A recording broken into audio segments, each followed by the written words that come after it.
and CEO Lilian, and my senior colleague, Engineer Eliab, who came along with us from Uganda. My presentation will basically be in two folds. I will have a snapshot of the project, then I will play for you clips to drive the point home. Allow me, the media team, my presentation, PowerPoint.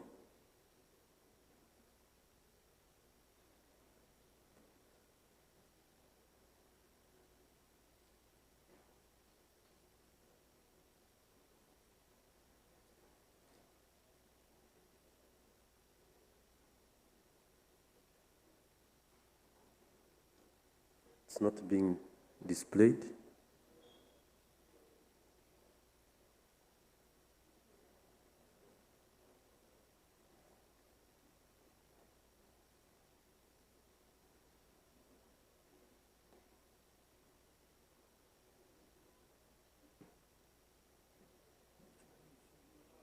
Peter, it is PowerPoint.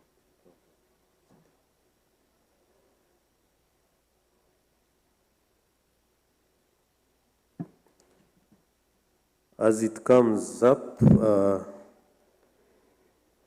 my presentation is about resilience, innovation, how innovation can advance sustainability. So the project is about, that's the theme of the day, but the project will be about Kira EV motor vehicle plant. Kira means it is a river where power is being generated in Uganda. So the power that is used to run the plant comes from a river called Chira. So that's why the name Chira was originated, to call the motor vehicle Kira EV. EV is electric vehicle. Next slide, please. So the project started as an innovation. I think you've gone far. It started as a classroom project.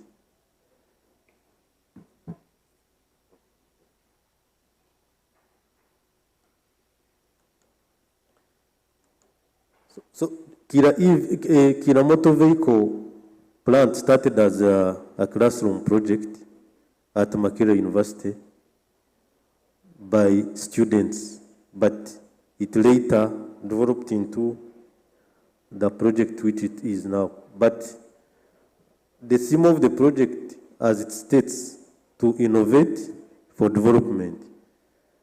And for Africa to develop, it must create industries with low carbon, locally owned developments, like many speakers have said.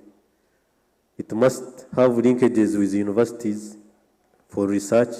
Then government comes in and engineers supplement the development. So the project started as a classroom project, and the policymakers took it up. The plant was set, and opportunities have been created, as I will show you. Currently, the plant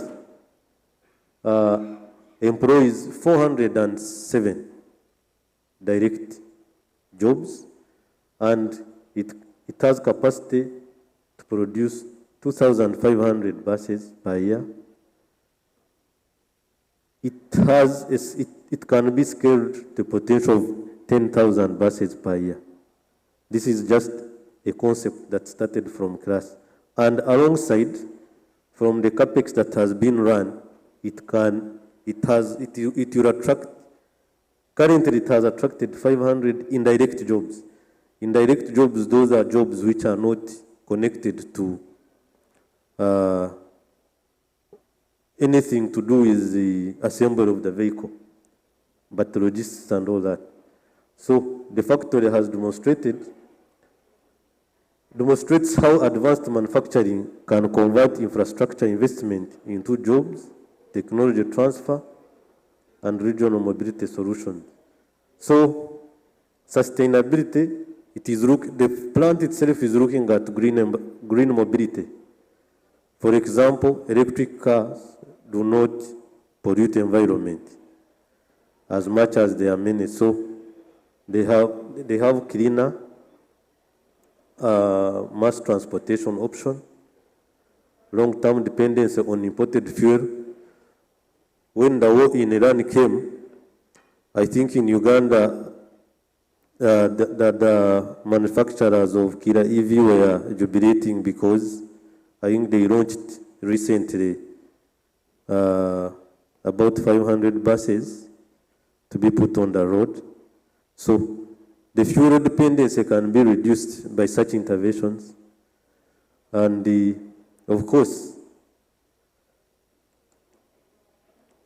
materials, when you look at the value addition, when you set up a such factory, our rubber, wood, lead, copper, iron ore will all be translated into vehicle parts.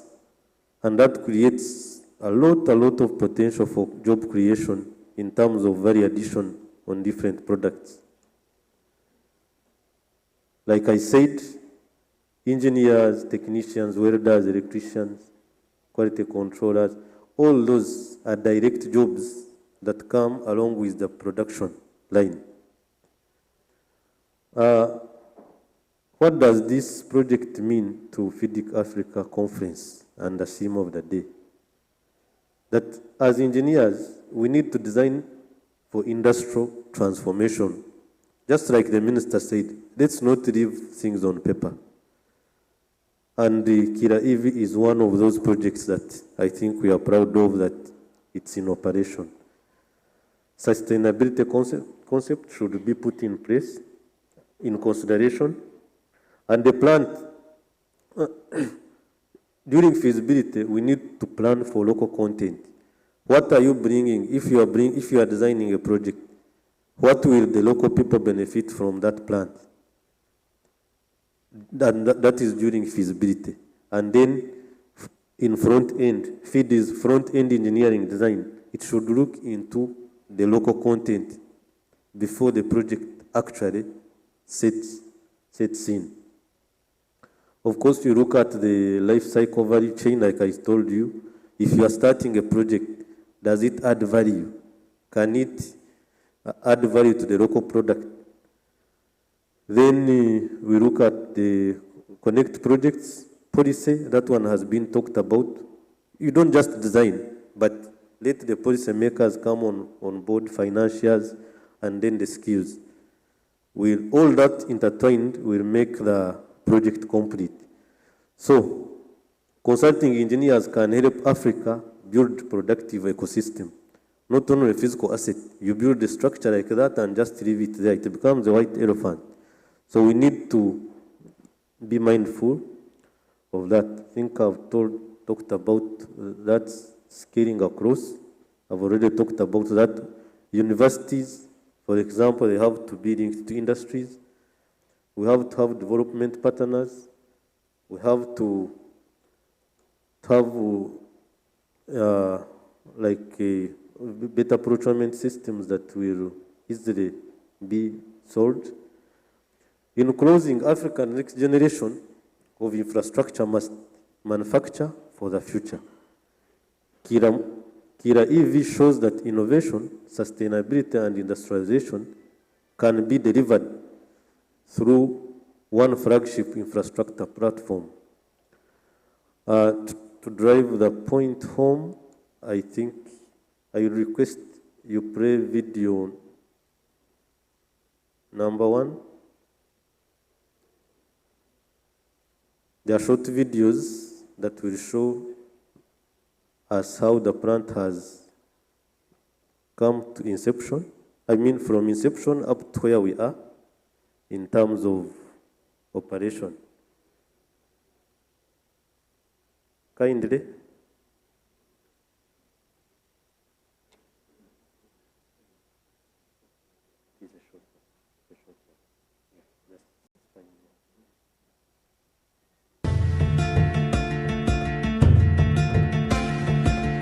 I'm called Engineer Peter Mugunya, the current Chief Executive Officer for Technology Consult, which is a multidisciplinary engineering firm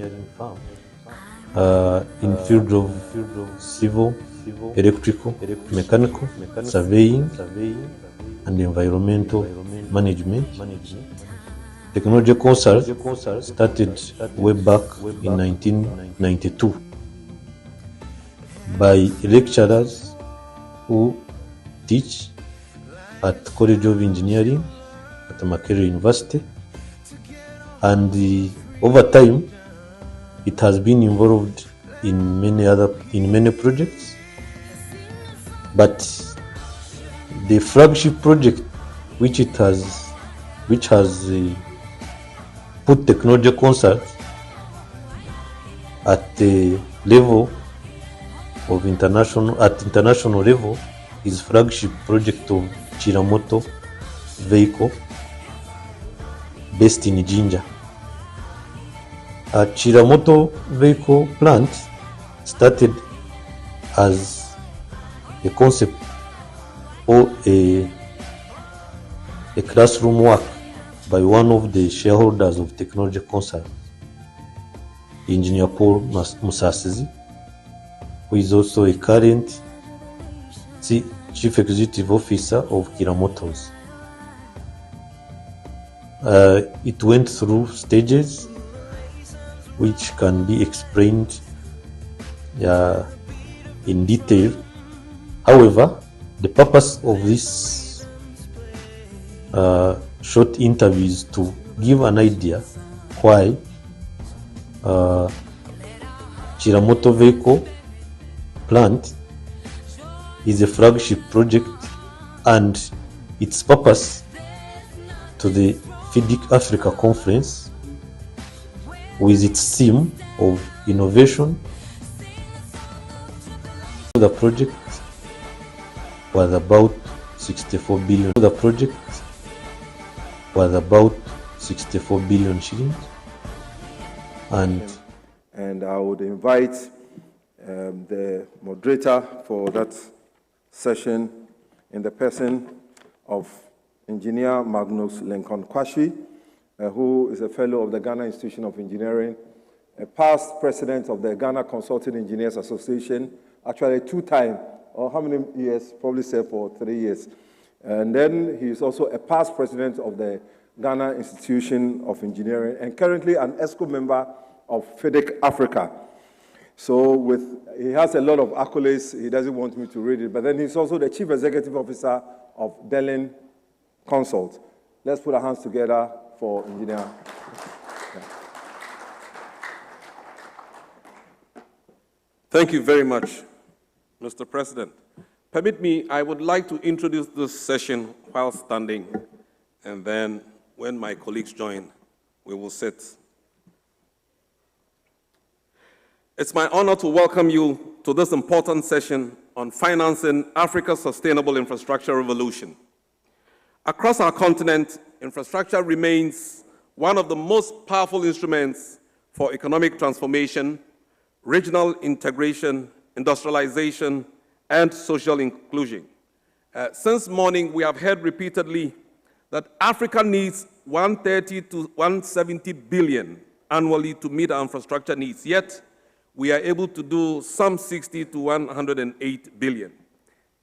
However, Africa continues to face a significant infrastructure financing gap, not merely as a statistic, but as a daily reality affecting mobility, energy access, water, security, housing, digital connectivity, and and the overall quality of life of our people. Today's discussion comes at a critical time.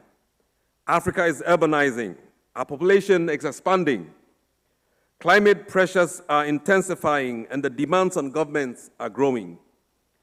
Traditional financing models alone can no longer meet the scale of investment required.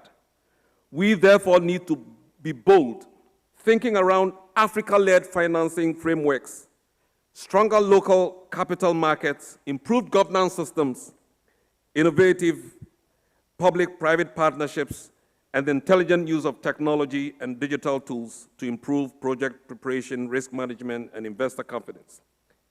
Africa's infrastructure challenge is no longer simply about building roads, bridges, railways, power systems, and cities. The real question today, can Africa finance its own transformation sustainably and strategically? In the context of this afternoon's discussion, sustainable infrastructure refers to infrastructure that is economically viable, environmentally responsible, socially inclusive, and resilient over the long term. It is not infrastructure that only meets today's needs for transport, energy, water, housing, and so on, but also supports future generations through efficient use of resources, climate resilience, low environmental impact, affordability and accessibility, strong governance, and long-term financing. Our panel today brings together the perspectives of Multilateral Development Bank, a sovereign infrastructure investment institution, and a long-term pensions social security capital, practical approaches to private infrastructure financing. 4 actors that increasingly shape the future of Africa's infrastructure delivery on the continent. Permit me to introduce Sheila Enyonam Achia, a senior transport engineer with the Africa Development Bank. Sheila has over 20 years of engineering experience, and since joining the Africa Development Bank, Sheila has task managed several projects across the continent. And one of Sheila's passions is that she mentors young women in STEM. Shall we welcome Engineer Mrs. Sheila Enyonam Achia.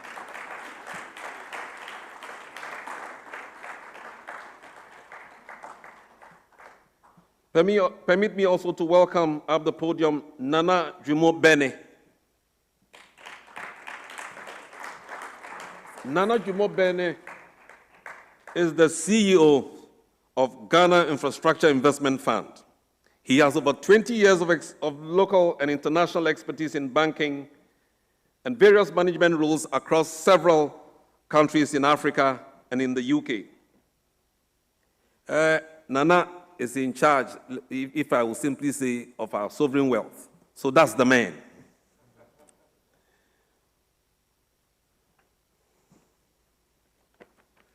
May I also introduce Mr. Evie Menon. Evie is a civil engineer and town planner with over 2 decades of experience delivering infrastructure and mobility solutions across Africa. He is the founder of OAR, a multidisciplinary consulting platform focused on shaping sustainable, future-ready cities. His work is focused on de-risking infrastructure projects and structuring them to be investment-ready, enabling success and implementation through both public and private sector participation. Last but not the least, Engineer Alan Sekaja Gita. Our colleague actually sits and heads the National Social Security Fund in Uganda. Engineer Gita is a professional engineer with over a decade of experience in engineering, project management, contract administration, construction supervision, and infrastructure development. He currently serves as the senior manager in the real estate unit of the National Social Security Fund in Uganda, one of Africa's largest pensions funds, with assets under management exceeding $8 billion.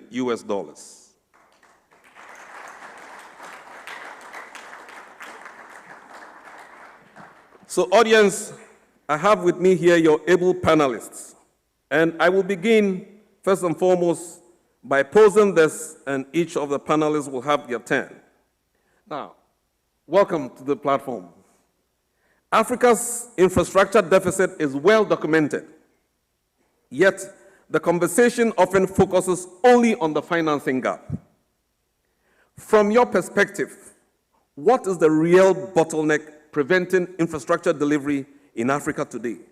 Is it a lack of capital, weak project preparation, governance concerns, political risk, or something else? Which challenge is most underestimated? Are Africa governments focusing on the wrong priorities? I will begin with Sheila. First, from a multilateral. Oh, yeah. Thank you very much. And that's a great question. And I say that the biggest challenge is not necessarily the lack of capital globally, but the difficulty in turning Africa's infrastructure needs into bankable opportunities for investors to be able to be comfortable with. So the reality is the bankability and the risk gap that we have. Projects simply don't get the financial closure because of issues such as preparation, you mentioned, regulatory framework, uncertainties, currency risk, and sometimes weak institutional frameworks. Looking ahead, what happens is that it leads to slower delivery of infrastructure projects, especially in transport, urban development, and energy. There's increasing debt vulnerability, particularly where countries rely heavily on external resources. There's also a slower pace in delivering of sustainable and climate resilience infrastructure. So usually the funding will go to where delivery can move faster. So for me, ultimately, it's not about just the funding gap, but the preparedness of the projects to meet this funding gap. And so perhaps collectively, we should push the conversation towards how do we move from diagnosing the problem to scaling practical solutions to this program. And I think that's where organizations such as the African Development come in, where we increasingly use our role as just not financiers, but market makers, help to crowd in private capital by improving the project bankability and reducing the risk for possible lenders. So that would be my answer to the question. Thank you. Thank you very much. Nana, I would like to have your take on this. I know that you sit on these funds. Well, I'm not sure we will ever have enough anyway.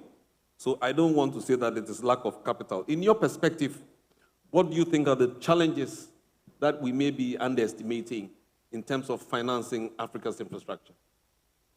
Thank you very much for the question. I think the irony is that from the outside, most people see capital as the obvious go-to when we're talking about infrastructure development.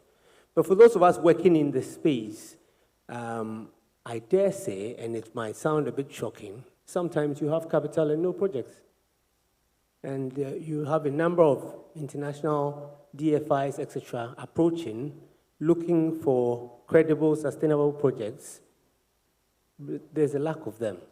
And some of the issues that you mentioned are very clear, I mean, in terms of the preparation. A clearly understood project with clear benefits and clear revenues, clear profits, are somewhat missing. And I think it's because traditionally, infrastructure had been done by governments, especially in our continent. And when it was government projects, there was not much attention placed in its bankability and the fact that it had to turn a profit after a while. Now we are seeing a change where private sector is entering, but we are not seeing that much change in the preparation of the projects. And so we're still missing that little bit where we can articulate properly what the profitabilities of these projects are. And most people coming to fund are very keen to have that done. The second thing I'll mention is about a clear or a clearly defined space for private sector participation.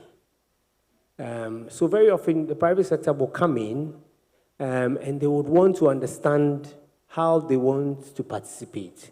They want to understand what rights they have, how are they protecting the investments they are coming to put in there. And unless it's clearly spelled out for them, it's often very difficult for them to participate. A number of countries, particularly in South Africa, have done well in terms of the development of their PPP framework and strategy. In Ghana, we also have a PPP framework and strategy. But the time has come for us to sort of look to strengthen it a bit more and clarify it very clearly. So anybody coming to put the kinds of monies we're looking for the infrastructure, it's very clear on what their entry is and what their exit will be and what their fallback position will be, who do they have recourse to, who actually has the liabilities as they sort of play along. And I think the third thing I'll mention is increasingly, the funding is looking for specific relevance in terms of infrastructure projects. And we are finding now that even for traditional infrastructure projects, we are being challenged to find how climate relevant they are, how it's benefiting, how sustainable they are, and how resilient those projects are. I think this morning we talked about roads that could be washed away after a year or so. Increasingly, people want to know that those things are not going to be happening anymore when they put their funding in it. And so just paying attention to just the bankability and the traditional project finance methodology without looking at the emerging aspects of project success will lead to no interest in your projects.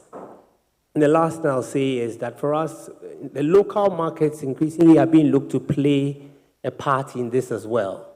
Because for the international DFIs, I think they think the time has come for us locally to co-invest, especially when they look into the markets and they see a lot of idle funds sitting in sort of pension funds, etc., which typically will be chasing the short end of the money market without actually providing money for the long end. And so they are looking for the local economies to come up with innovative structures which allows participation locally so that their funding comes in partnership and not only coming as the only kind of funding for those projects. So these are some of the things that in my view, keeps us away from being able to access the funds that are increasingly available in the world market for projects. Thank you very much, Dana. Debt vulnerability, project preparedness, are we investor ready, and are projects climate relevant? Now, let me pick your take on this, Avi.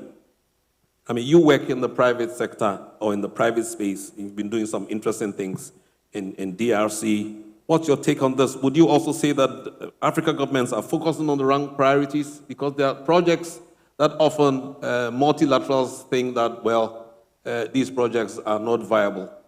But maybe you see it differently, Evie. The engineers in the room can confirm with me that we have enough projects which are feasible. And as you've heard from these two panelists, they have a lot of money. So I think we can go home. And this conference is now over. No, but on a serious note, we did a research project with University of Stellenbosch looking at road infrastructure in South Africa. This was about 2 years ago. And we as engineers, we complained that there's no money. And the specific research was to look at, is there enough money for municipal roads or not? And what we found was that there is enough money. It's just that it's not planned, budgeted, procured correctly, because of which we feel like there's no money. And what international research also shows is that there is enough money. If you speak to the funders, a lot of the money goes back, and as you've heard from these two panelists, the money gets returned because they don't have bankable projects. Meanwhile, we as engineers, we say we have feasible projects or bankable projects.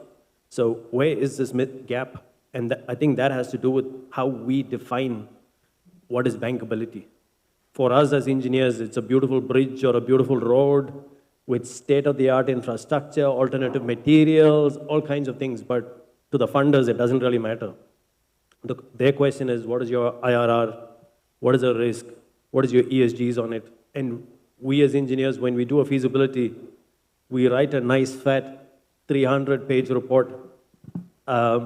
But chapter 18 or 19 is financials, and then chapter 20 is ESG.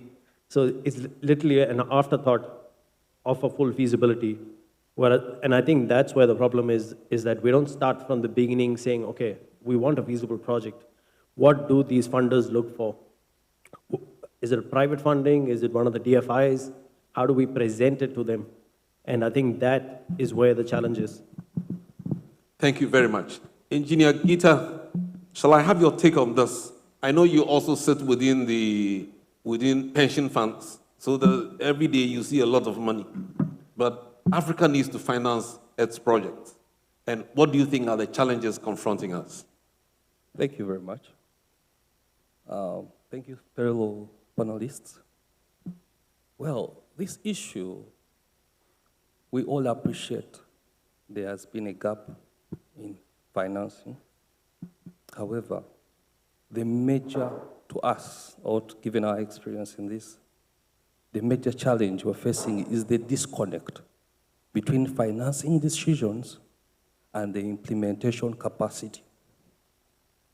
All of you engineers out there, you've observed that you may have the money on the project, but you fail to implement it. The implementation capacity does not connect to the financial decisions. Projects are failing. Infrastructure projects are failing because of poor planning. They didn't prepare so well. The procurement is down. And if we're talking about sustainability, we have to connect the financial decisions and the implementation capabilities. In other words, I'm saying bankability alone is not a guarantee of the deliverability of an infrastructure project, because they all have to work together. The good governance, okay, you have to have systems in place that will support the money that you've got. So the biggest challenge to us is just the disconnect that is there between these decisions, financial decisions, and the capacity that we have to implement this project. Thank you. Thank you very much. The disconnect between our capacity and the systems. I want to come back to Nana, and then later on I'll come back to you, Gita, yes. Particularly with the issue of Africa capital financing African infrastructure. And you do agree with me that Africa holds significant domestic capital through pension funds, sovereign wealth funds, insurance pools, and central bank reserves. Yet, much of this capital still flows outside the continent, while Africa infrastructure depends heavily on foreign borrowing. What practical steps are needed to mobilize Africa institutional capital for Africa infrastructure? Thank you. It's a very interesting one. So some of the statistics, if you take Ghana, for example, the Securities and Exchange Commission allow up to, I think it's 25% of the pension funds portfolio, or fund managers portfolio, to invest in other assets or real assets apart from the money markets, etc. But guess what the percentage of the portfolio at the moment is? It's less than 2%. And when you speak to the fund managers, their basic feedback is the projects that they see are not de-risked enough to give them the comfort to be able to invest in it. But what will make these projects be de-risked enough?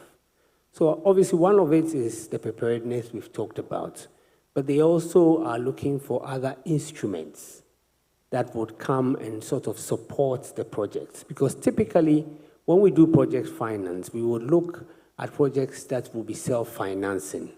So there will be no guarantees, if you like, supporting the projects, because the financial model should be able to tell you that if you did this project, this is the revenues you are looking, so over this time you'll pay back.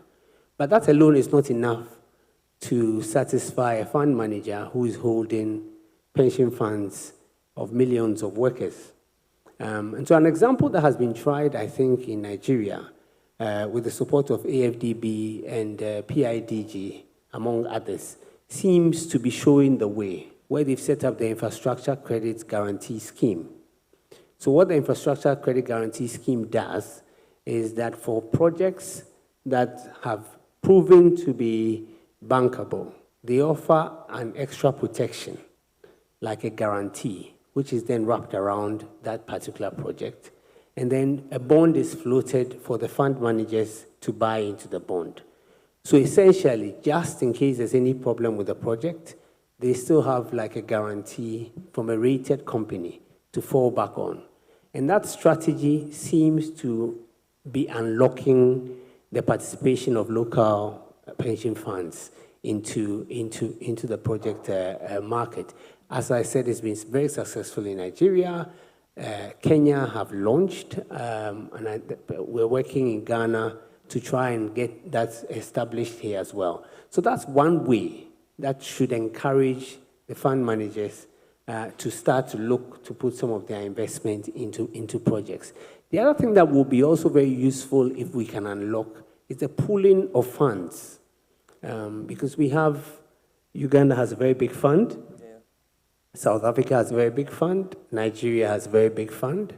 The smaller nations may not necessarily have that amount of funds, and therefore for them to put in significant amount of money, it will then throw their sort of diversified portfolio awry. So if we could get into a place where we can have funding that comes from various countries into some sort of pool for some projects that we can sort of work to improve their infrastructure.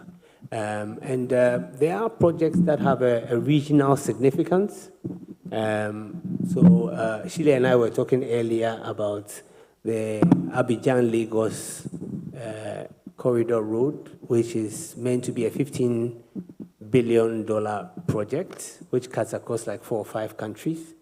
One country's pension fund alone may not be able to participate significantly, but a number of countries can come together and then see how they can sort of fund that as well. So I think we're getting to that space where the pooling of funds from an Africa perspective will be hugely useful, so that we don't necessarily have to go and give our pension monies to the Western countries to get the returns, and then they in turn send it back to us.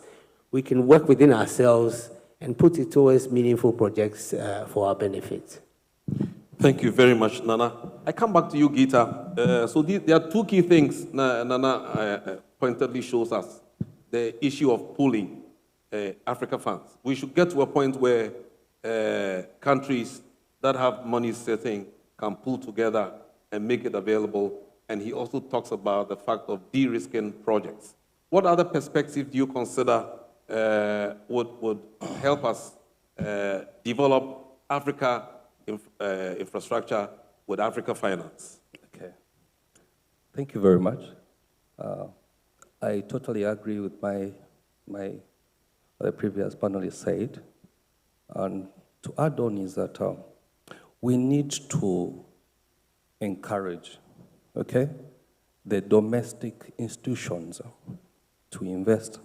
In other words, we have to find ways of gaining the trust from institutions like these pension funds, because it doesn't come easily. The environment itself scares them a lot. So how do we do that? We need to look at our governance structures, our governance systems that are in place. These, I remember in the previous panel session, an engineer said there, raised a very key thing about policies and legislature that supports some of this work. There's a lot of fear because most of these institutions, for example, the pension funds, they're used to invest in stable environments. Most of them, for example, I can give an example of NSSF. We're talking about $6 billion, and 79% of that is in fixed income. These are government securities. And then equity is taking just 15 of that, and then the remaining to real estate.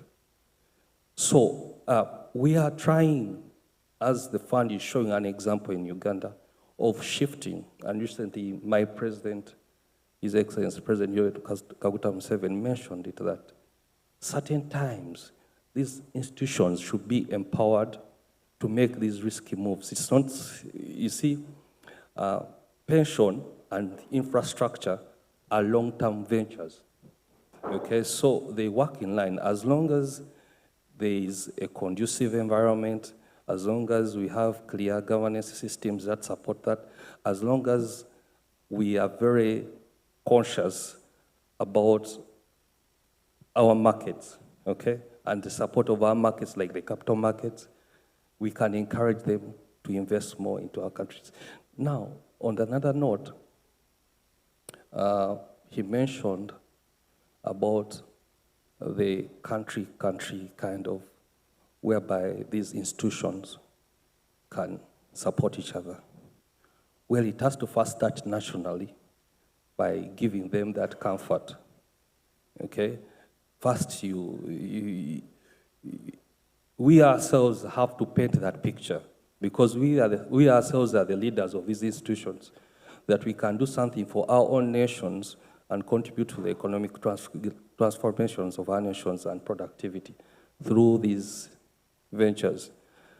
I can give you an example more with the fund.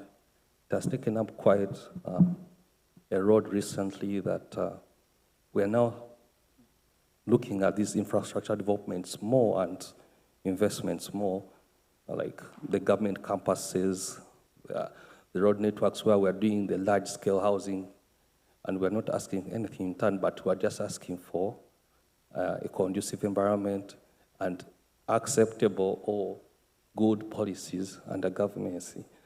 And then calling on other partners too, that we can beg or request our institutions or our governments to support us in one way or another. Thank you very much. Thank you very much. So we need domestic investment, and we need to build confidence in our economies where our locals are willing to invest. Before we move to the third, I would like your take on this, Sheila, because Nana did mention the issue of de-risking. Okay, so what role should development finance institutions like yours, for example, Africa Development Bank, play in de-risking projects sufficiently to attract pension and private capital? Should pension funds take more infrastructure risk? What safeguards are necessary? I think for institutions like us, and that's why when even we are approaching project financing, we are looking at not just bringing in the capital, but also crowding in domestic funding, because our domestic potential is largely still untapped. So as much as possible, we want to be able to either lead the way, be able to use the funds that are in country to help lower some of the risks that might come from just using external funds. What we are also doing is trying to make sure that borrowing can also be in local currency, so that we can also hedge against the stability risk of borrowing in foreign currencies.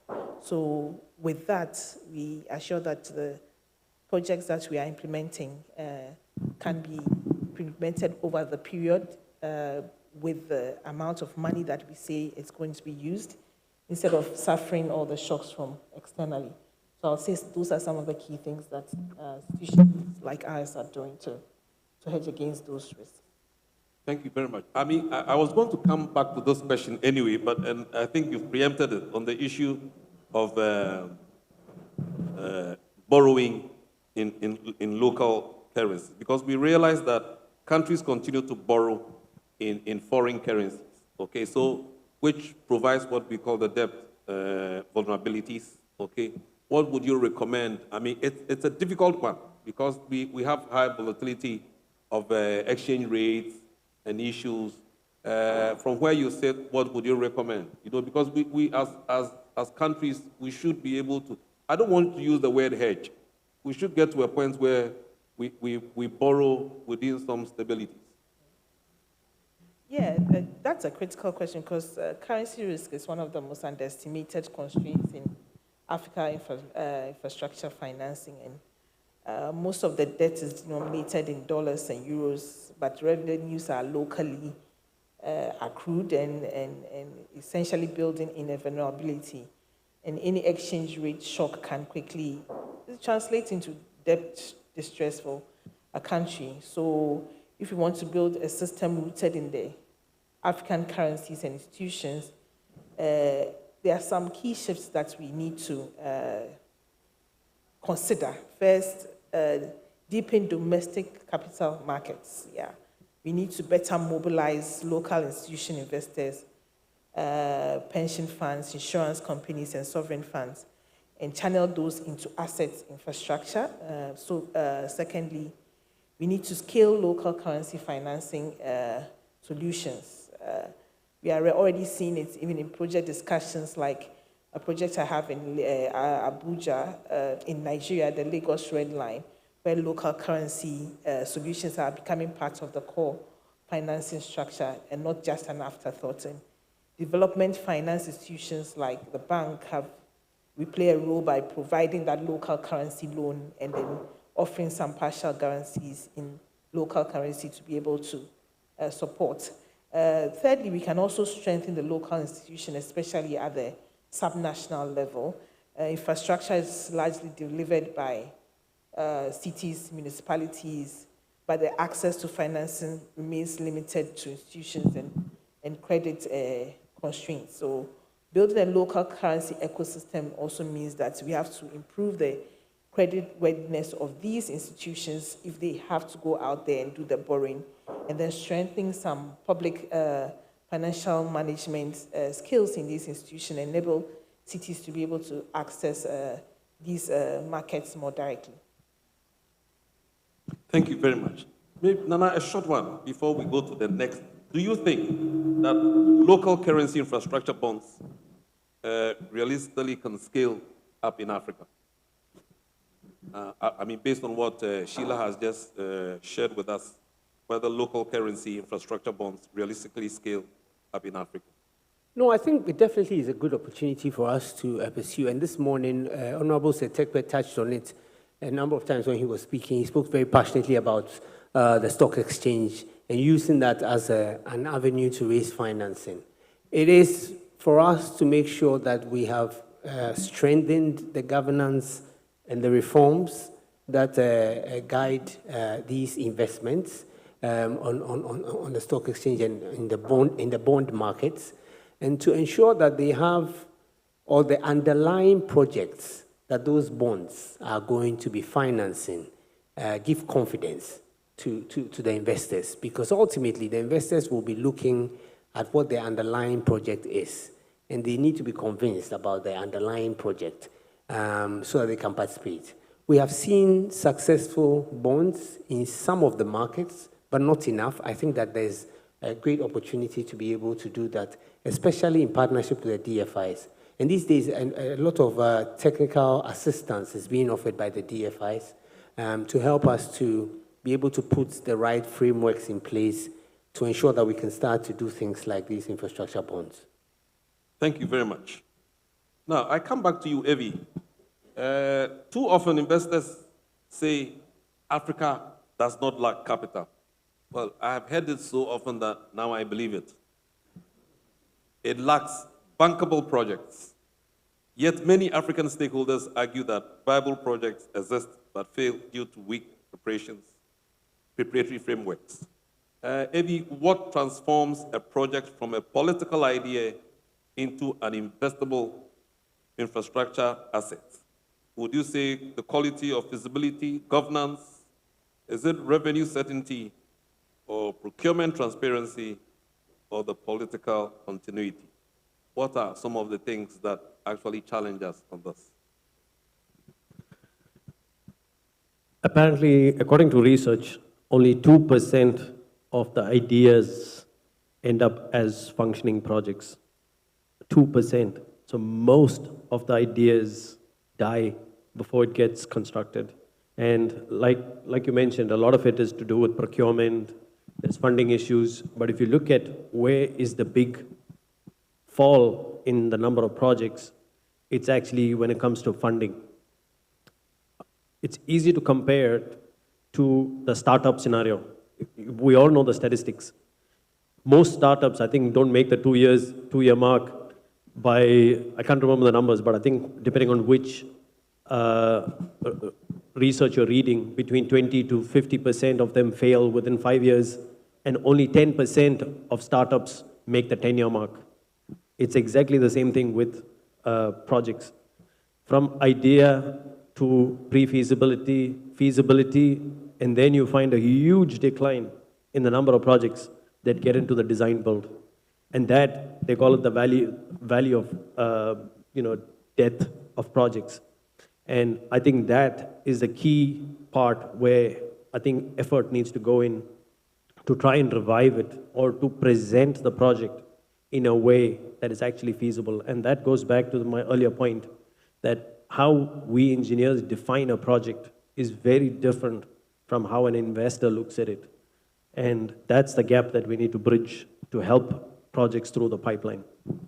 Thank you very much. So it's crucial for us, certainly, to ensure that there's value planning and value engineering before we proceed on projects. This way, we are able to limit several of the uncertainties that come along that make investors shy away. I'll come back to you, Nana, particularly in the area of PPPs. Okay, PPPs are often presented as the solution to Africa's infrastructure financing challenges. Yet many PPPs projects across the continent struggle to reach financial close. We talk about it, but yet we don't see closures. What, in your perspective, what are governments still getting wrong about PPPs, in your opinion? So thank you very much. I think this is one of the areas where I think organizations or funds like the Ghana Infrastructure Investment Fund is trying to find a unique way of circumventing some of these issues. We're set up as government mandated, but we're set up to set up special purpose vehicles, which are limited liability companies on their own, and then to get into partnerships with the private sector to be able to execute projects. Now, the difference there is if you set up a PPP, that is still reliant on government. It is still reliant on the sovereign, and therefore reliant on the sovereign's financials and the sovereign's ratings and the sovereign's ability to keep up with its commitments. And so some PPPs have fallen down along the way because nations have gone through various economic upheavals and therefore have not been able to live up to the commitments that were set up in the sort of a PPP arrangement that was done. However, if you set up PPPs where government allows an arm's length involvement through instruments like the Sovereign Fund or ourselves, such that the private sector sponsor or the private sector participant is coming in at a level where he knows that the recourse and the liabilities obviously lie with the project, and there will be little interference in the project.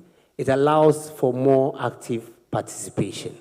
And so the new PPPs that are coming up are focusing very much on structuring it away from the sovereign so that it allows these projects to stand on their own.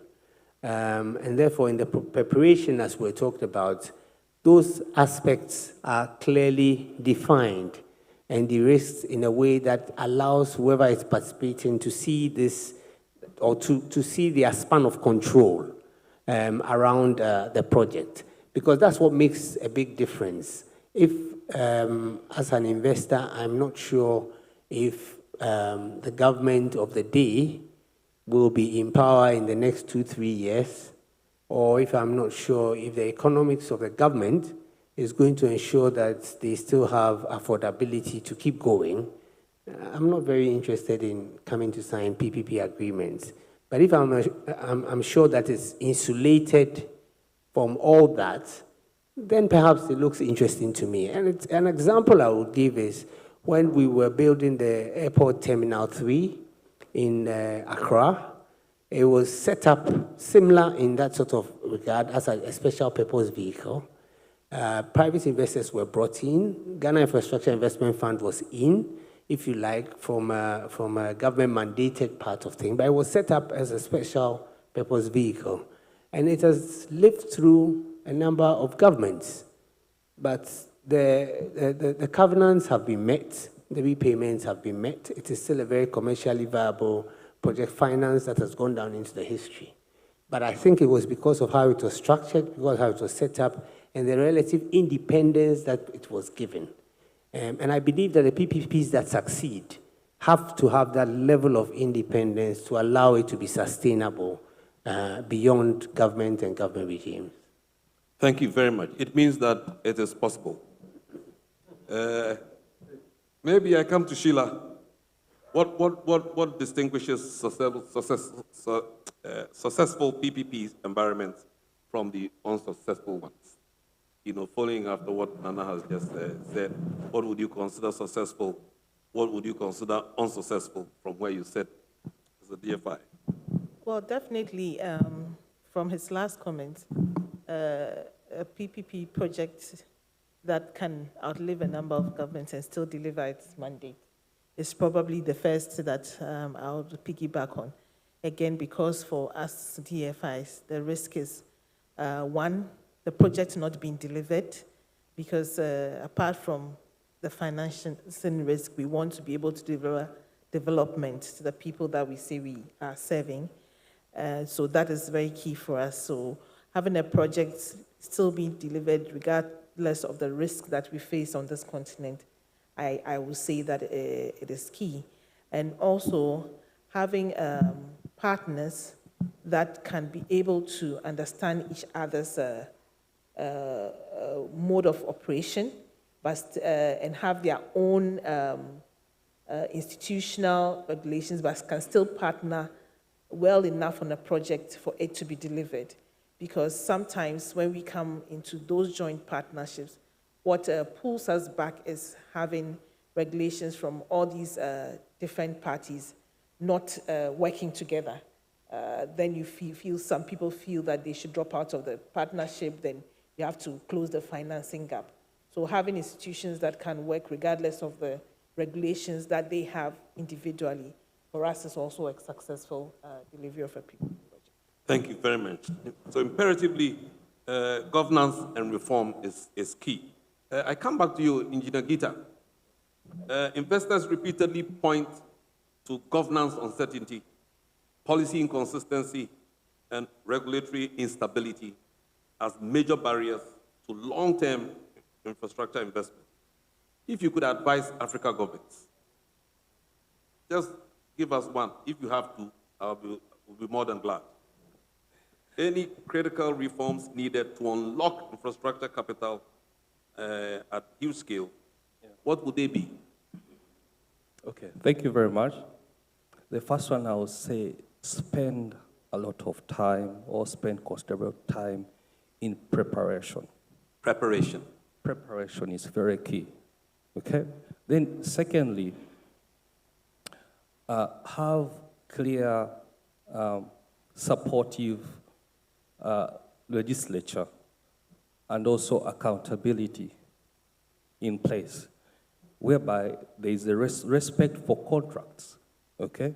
And then secondly, there's a high respect for the agreements that have been set out, okay?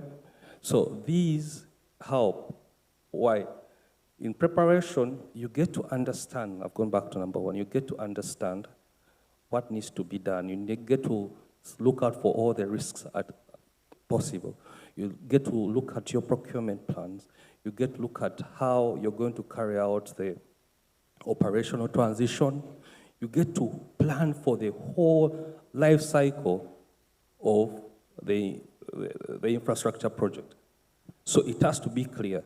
That's why I take us back to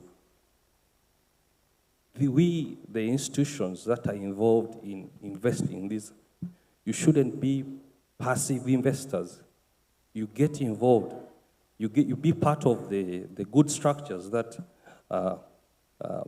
my colleague has mentioned that govern these PPPs and all that.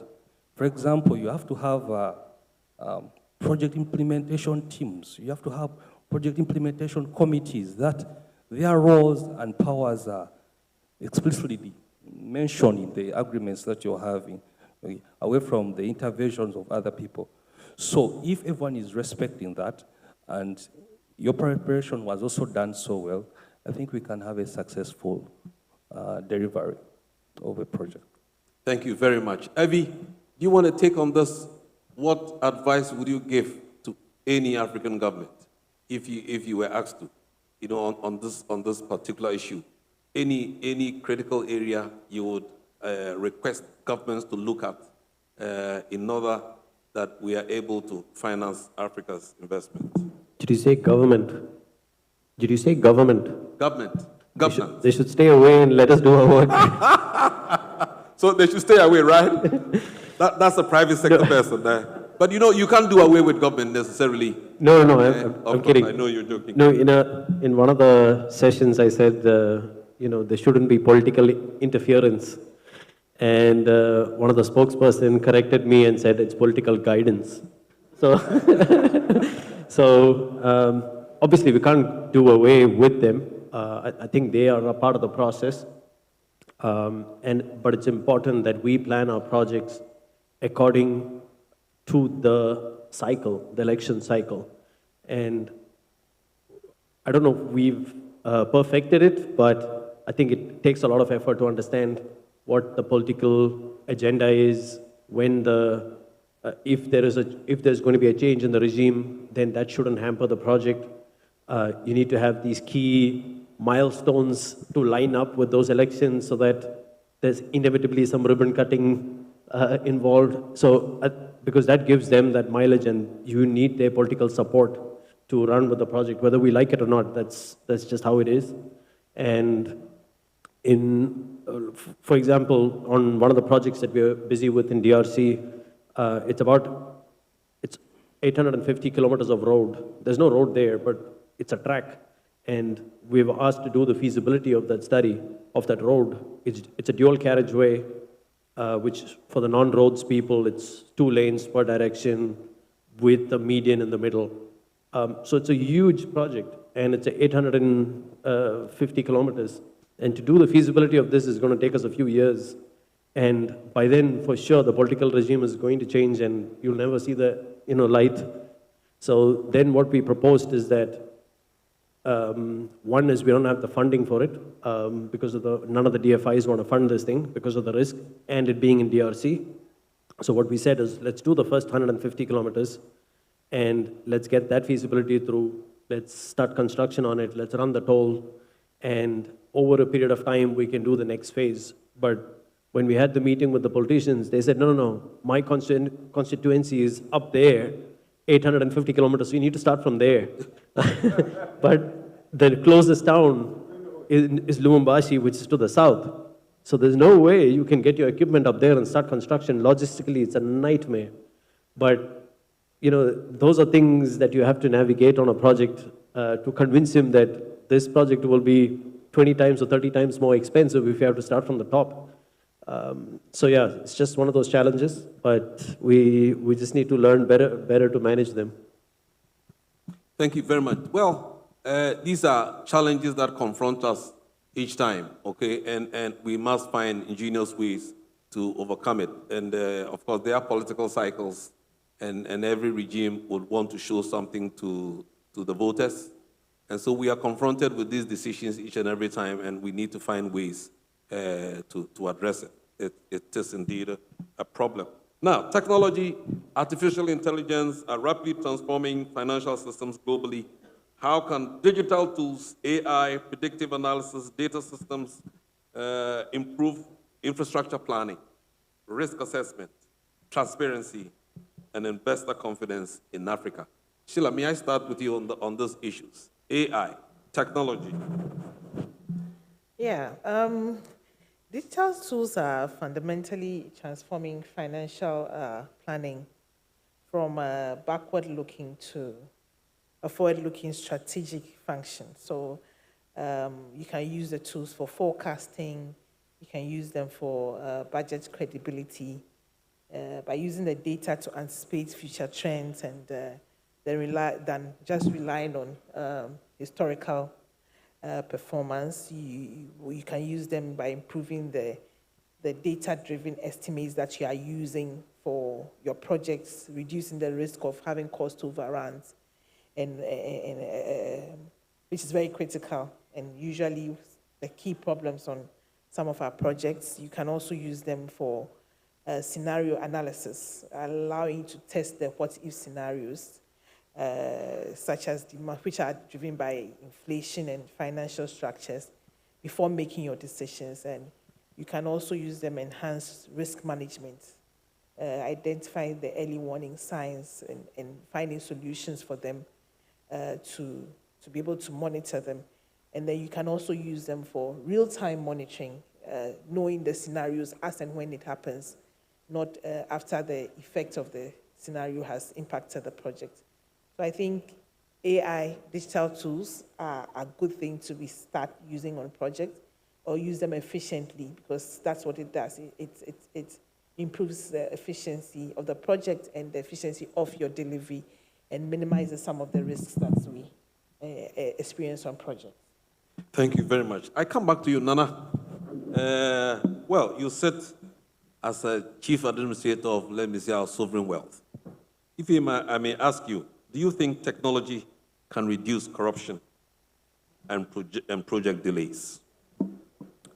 Well, it certainly can, and there are a number of opportunities where we can find this sort of working. So, and what we are finding from our perspective is that the age of technology is actually forcing us to collaborate more. Because the more technology you can bring to bear in terms of the work you do, the more efficient your projects are going to be. So, for example, there's now a new coalition for disaster resilient infrastructure. And it's made up of about 50 or so odd countries, of which we're a member. And what they do is to try and bring technology for us to determine how resilient projects that we bring to financial close are. Resilient against disasters like floods, etc., and even resilient against wear and tear. And these are technological tools that are employed during the preparation phase to help to be able to ensure that the costing for the project takes into account some of these extras that are required to ensure that not only is the project profitable in the end, but it is also sustainable in the end. And I was really pleased that Fidic itself is working on something in the carbon market space, because this is also another area where most of the time we actually have no idea of how to estimate the gains that we can get out of the project. And therefore, being able to work with bodies like Fidic in terms of doing the analysis for projects that are of national importance is really good, because then we may find that we can actually now insert projects that may not necessarily cost us as much, or that the payback for those can be shortened, because now we can articulate fully what the benefits are from a carbon perspective. In terms of corruption, technology brings more transparency. And wherever there's more transparency, we then sort of know what is needed and what is not. We know what is the add-on and what is not the add-on. But technology is not everything. You now need a will, having been told what is the waste as to whether we are going to cut it or not. But I believe that once we continue to use the technology, once we continue to see the facts for itself, it will be a self-correcting mechanism. And so the days of overpriced projects hopefully are getting into the decline, because it is getting more and more difficult to hide the fact. Thank you very much on that note, because we understand that 60% of the global corruption emanates from the construction sector. And here we are discussing how we finance Africa's infrastructure, the Africa way. At this juncture, I would open the floor to the audience. If you have any questions, please raise your hand, and I will decide who speaks. This is my power now. Thank you very much. So I saw Raymond's hand first. Okay, so we take a couple of questions, and then, so please, when you rise up, mention your name, and then make it brief, one question per delegate. One district, one factory.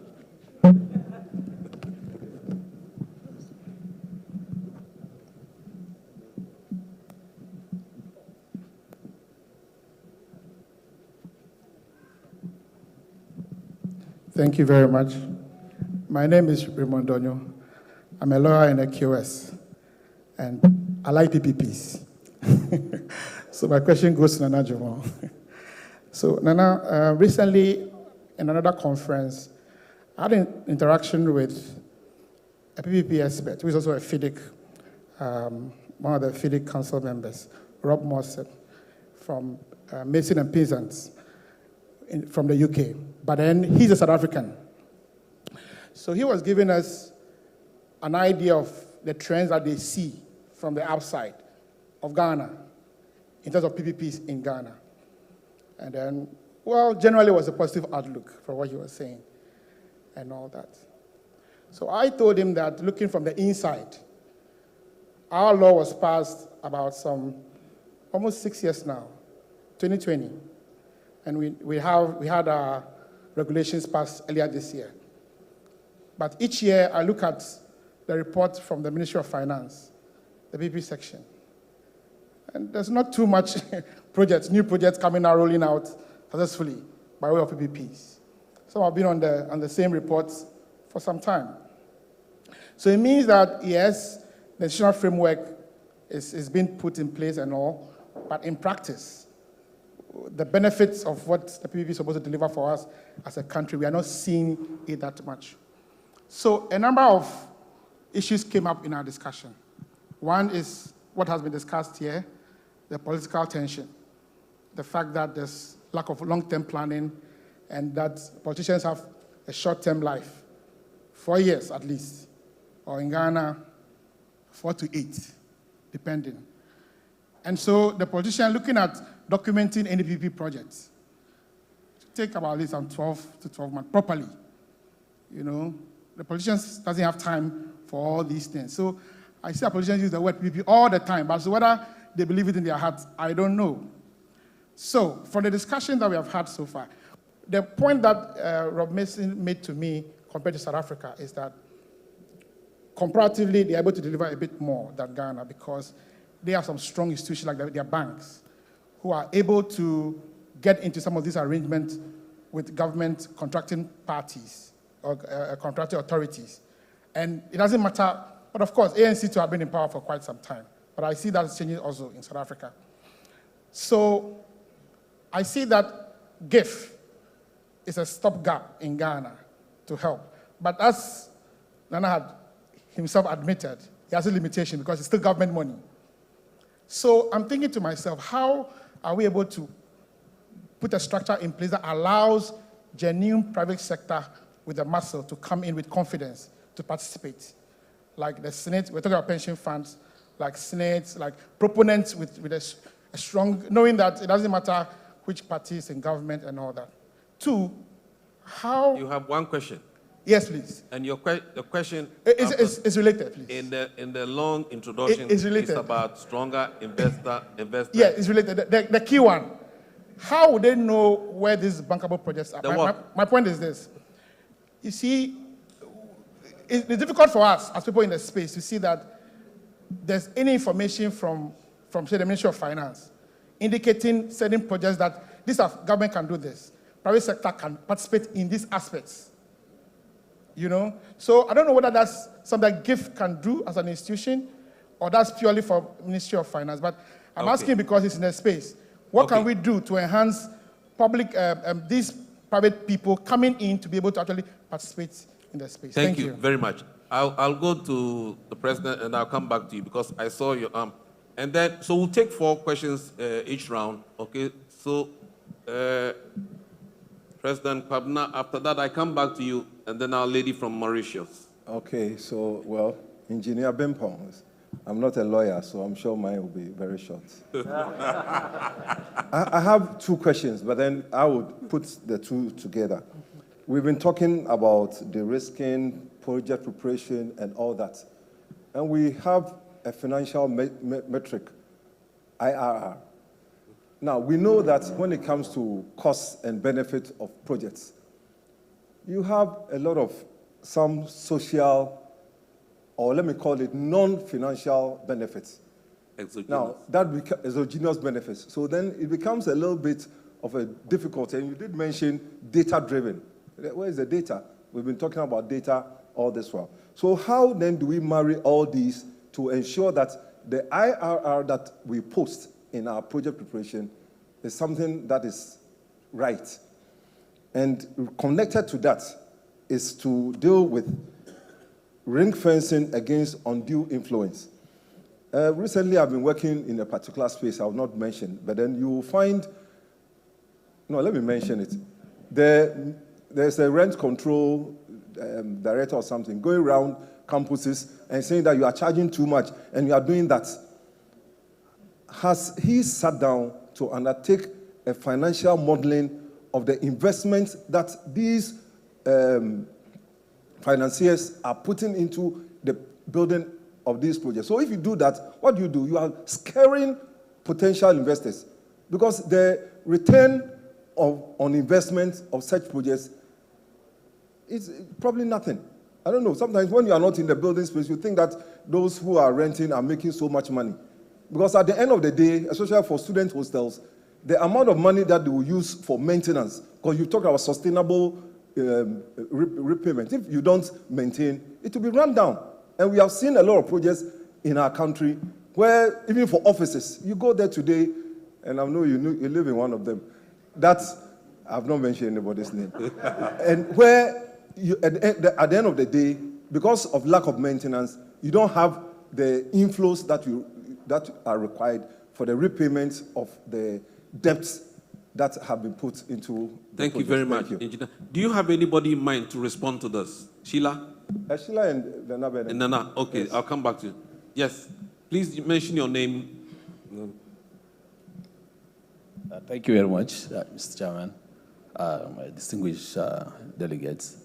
My name is Engineer Kamsilem Bukar from Nigeria. I am a civil structural engineer. For me, it's both a comment and also a question for all of us, not for a specific, to a specific panelist.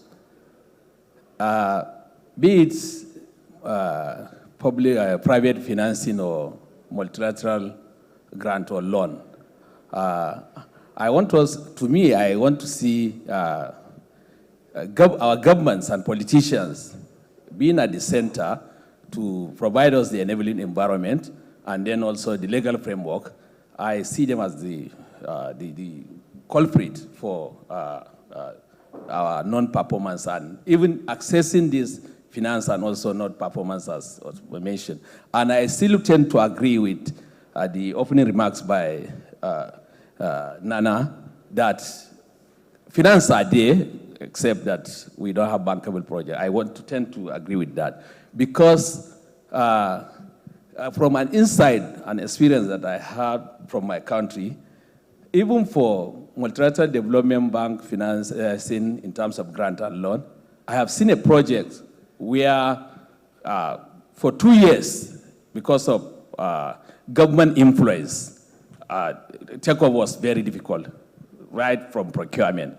The financiers come in, but for the implementation agency to proceed and go ahead with the project, because of government influence, politicians and government, when they want to tend to go in certain direction. So now the question is, we try to share how to circumvent and navigate these government challenges. I want to also reflect that this government issue is the most challenging part of having, good and then implementable project, both in terms of the implementation and accessing the finance. So I want you to share your, experience and insight on how to circumvent this government influence in trying to be a problem toward this accessing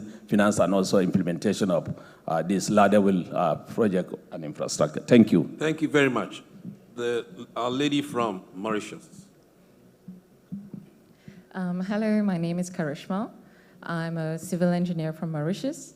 So since we have been talking about sustainable financing, once we receive that finance, or even before receiving that finance, to increase confidence and attracting investors, be it from the private sector or public sector, I believe, even though I don't know in depth about PPPs, I believe that if our local engineers are trained and we have capacity building in terms of contract management, we are able to draft robust contract as well and administer the same contracts, and we will be able to save money from contractual claims, and that could increase the confidence in attracting those investors. I would like to have Mr. Avi's views and opinions on my fort. Thank you.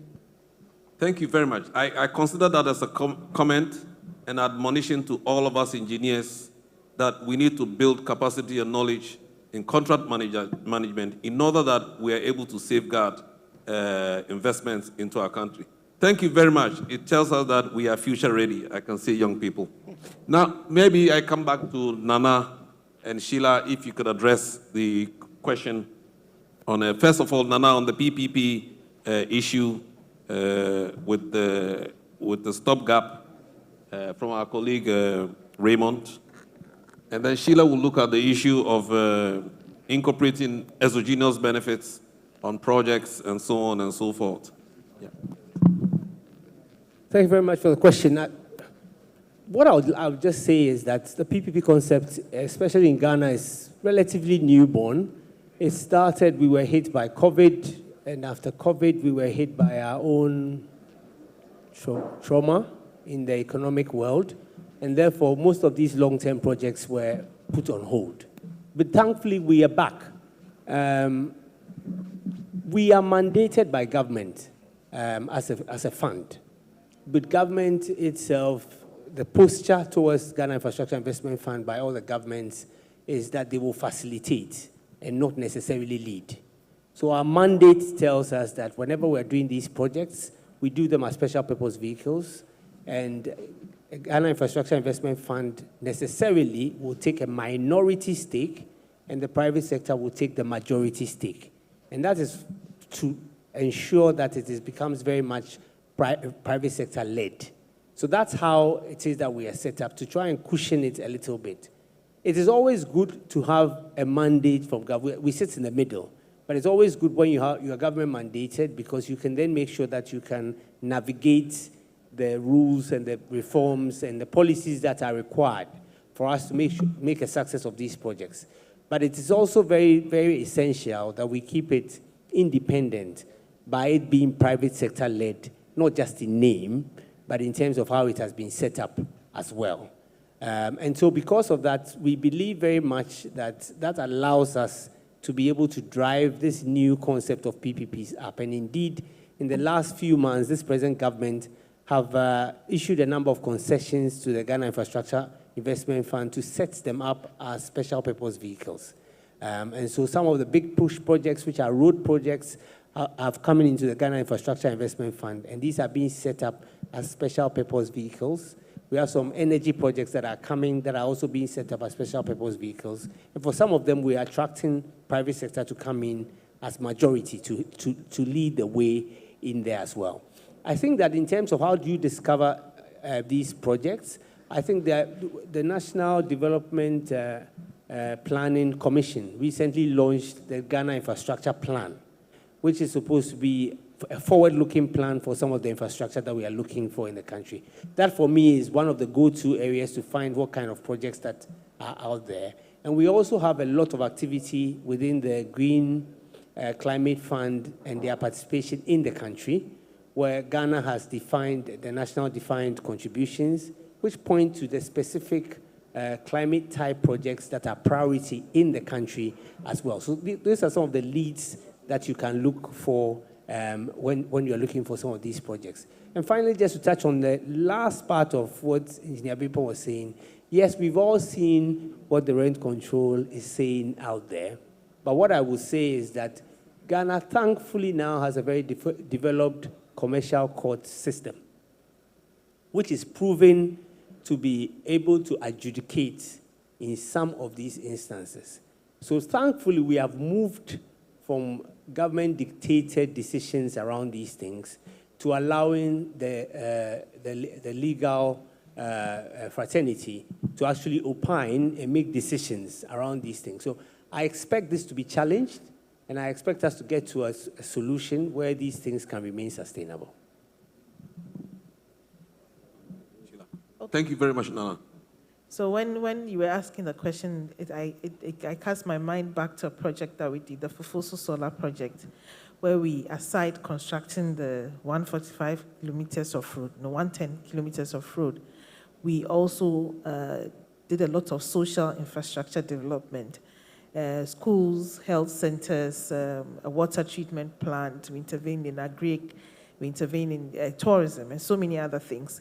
And when it got to the project completion report, and we were trying to tease out the benefits of this project, we realized we're falling short with the social infrastructure, which would probably be just 10% of the total project cost, but was the most impactful, if I dare say so. And we were now thinking through how to bring in those social interventions into the project report and calculate it financially. But the reality of these models is that financial models only capture the cash flows and the outflows of a project entity, and the external benefits sit outside benefits into cash flows. So, and one way we can do that is to convert these benefits into revenue. How do we convert these benefits into revenue? A new industrial zone, it means more trucks. So what does that more trucks mean in terms of revenue? Like a port expansion means more traffic, and what does that mean in terms of revenue? So when we do that, then we can be able to bring it back into the financial modeling. Another thing that we can also do is to convert these exogenous benefits into government payouts, payments and subsidies. Like government comes in with these funding gaps, and then you can be able to calculate how much and then feed it back into the financial system. So that is what I would advise we should start looking at when it comes to these benefits. Okay, so more or less being able to convert exogenous benefits into monetary terms so that we can bring that back into the financial modeling. Thank you very much. Now, there's a question that sometimes the same government that wants projects often entangles itself by delays and so on. You know, this is the question put from our colleague. I don't know who wants to pick this because he gave an example. The fund is ready. The engineers are ready. The contractor is ready. Government is waiting for the next election, but he himself is not disbursing. Right? Something like that. So, I mean, we often find this within our environment, okay? And it's a challenge. Unfortunately, no, there's no government rep here. But if we were supposed to advise government, how would we go? India Gita, you want to give a go at this? I seem to make you advisor for African government. I think there's a new opportunity for you. Large institutions like our pension fund, like NSSF, usually uses the tactic of lobbying.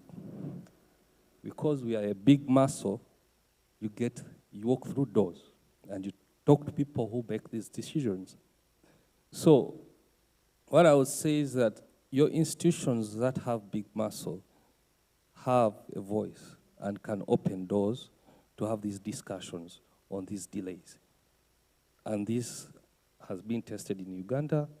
Go through doors. That's the other way you can, you can deal with politicians by also lobbying, okay? And maybe, secondly, I would say that also, if still we are talking about governance and governance systems, we are talking about the systems that guide the laws, the legislature, using your positions. Now I'm talking as experience from the pension funds, which they can use, still lobbying for those legislature that kind of restrict the interventions or the unnecessary influence from government. And remember, if you have your systems well out, and also if government is part of the project, then I'll also share what Nana mentioned by having teams down that have got the authority that can properly kick out the politicians, okay? The committees and all that, fully empowered by the agreements that you signed for those projects. Thank you very much. Thank you very much. By the kind courtesy of the Director of Ceremonies, we will do a last round. So permit me, we will go this side. Okay, may I ask Manish, a Vice President? After Manish, where's the other lady? Let me find a lady. Manish. So after He's Manish, looking for a lady, I heard. yeah, after Manish. Yes, where are the ladies? Whether you have a question or not, you will ask. That's just my joke. Okay, and then, so after Manish, we will take one from the back. Oh, there's, okay, two, and then there's the third one. Oh, please, let me move to this side. But please, we don't want to end this course. So I think ESCO will come up with a plan where we'll create a platform to continue this course because we have to change Africa. Manish. Thank you. First of all, thank you to all of you for your candid comments. They were quite honest. But these are perennial problems, perennial challenges. We hear it every year, one conference to the other. I have the benefit I'm not from the continent. I live in a chaotic town called Washington, D.C. So my question is twofold. One is to the non-engineering side, and the other is to the engineering side. Is World Bank, African Development Bank, Asian Development Bank presidents have called on us through collaboration to ask for increased public-private partnerships, people, different words, but they need to leverage private fund. My president, Mr. Trump, has given $3 billion to DFC when the government agency only asked for $1 to say invest in private sector. And my question on the engineering side is, engineers decide the big 90% of the cost of a program or a project is engineered. However, the engineer is not brought on the table till the lawyers and the economists and the social scientists and everybody has developed and cooked the project. And then the engineer is asked to put it in the place. The meeting I had before I came here in New York with the investment bankers, Citadel, Blackstone, they want Fidic to develop a contract. The reason they are not investing in infrastructure, according to Mr. Ken Griffin, is because of the cost overrun, schedule delays. And they blame it on engineers. However, engineers are the last person on the play. So my request or ask is, let the engineer be on the table. I'm not trying to take away a lawyer's job, but let the engineer be engaged early on to safeguard your investments, as bank is now going to take, from what I hear, equity positions. So it should be selfish to get engineers early on. Thank you. Thank you very much. That's an admonition. So there was one, yeah, please. And then we will take one at the extreme, and then I'll come back here. I saw another hand. Okay. All right. One more here. Okay, please. Your name? My name is John Dazi. I'm a commercial manager for a contracting firm. At the beginning, Nana mentioned the Lagos-Abidjan Expressway. Obviously, it's a revolutionary infrastructure project for West Africa. We talked about funding projects not being the issue in Africa. Is there funding available for it? And what other bottlenecks are there? And is this something that we will be seeing very soon? Because when you talk to people about, so the talk is about they can never find 15 billion for that project. We've got a lot of, one expressway starting in Ghana.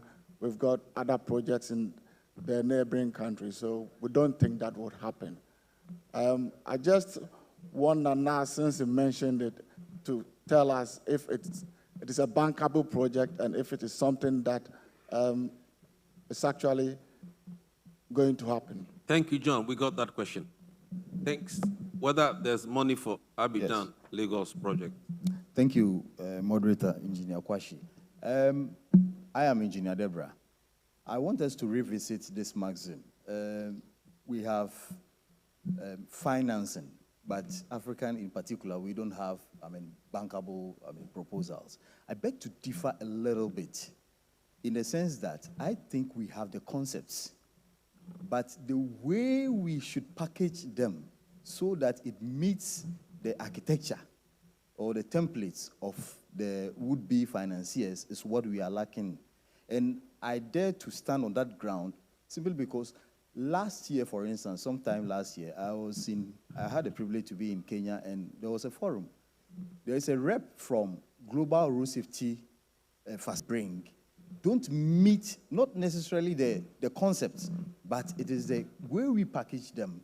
They don't meet their way, their standard format. So I want to ask the panel, and I believe you are exposed, so what concerted efforts are you making so that some of us with these concepts can package them so that they become winnable? And in particular to Nana, are there some resourceful or some tools that we can visit so that it can get us exposed? Because I believe strongly that in Africa, we still do have winnable concepts. Thank you very much. The last question over there. Your name and a very short one. Yes, thank you. 5 words per second, please. I'll be very quick because my thoughts were already taken up by my colleague there. My name is Richard Ndlovu. 3 seconds gone. Richard Ndlovu from Zambia. I'm avoiding the engineer part because that's not my name. Okay, I wanted to pick the brains from the panelists regarding the issue of working in silos. To me, it's not lack of capacity. It's not lack of producing bankable documents. Because engineers' bankability will be different for an engineer to submit a document that is not correct. Can we work in an integrated approach to ensure that whatever they are receiving is according to their requirements, rather than waiting for me to make a mistake? That's what is delaying infrastructure development, in my own understanding. Thank you, Moderator. Thank you very much. Okay, Nana, your quick take on this, and then we round up. Thank you. I think questions have a recurring theme, if you like. I think, and Minister said it very well when you said a lot of the projects fail because of cost overruns, etc.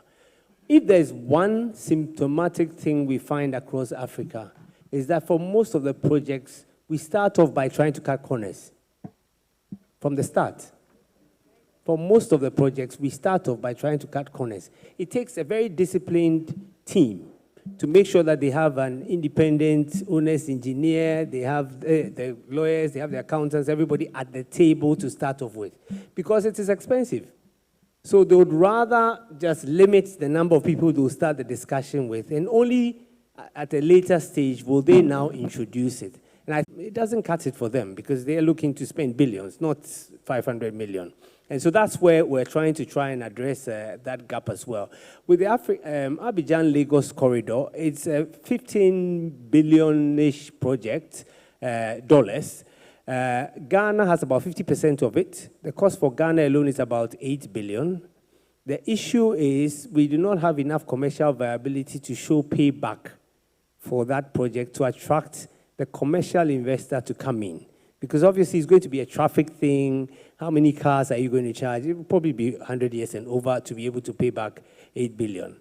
The way in which it has to be done, which is being led by the likes of AFDB, is to look and see if there is a way in which governments or the various governments among the countries can provide some sort of viability gap commitments to try and enhance how much we can also get, and also to try and look for some sort of social funding from some social funds to come and support it as well, to try and get it past the bankability hurdle. So all is not lost.